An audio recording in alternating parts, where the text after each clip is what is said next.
A lot of clients that we see in the salon with colour treated hair could be people that come in just for a glossing service, but we also have a lot of clients with white hair coverage that we tend to see on a regular basis, anything from 4 to 8 weeks.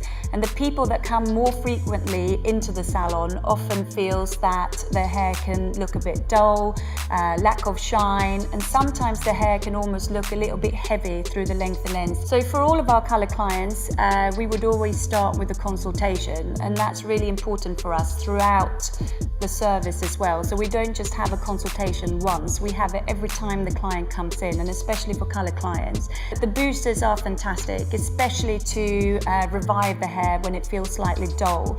Shine is so important on coloured hair because that really reflects the colour back. So for us, we tend to use the boosters a lot, so the smooth and the shine boosters in the salon, and we use that as the 5-minute back bar treatment.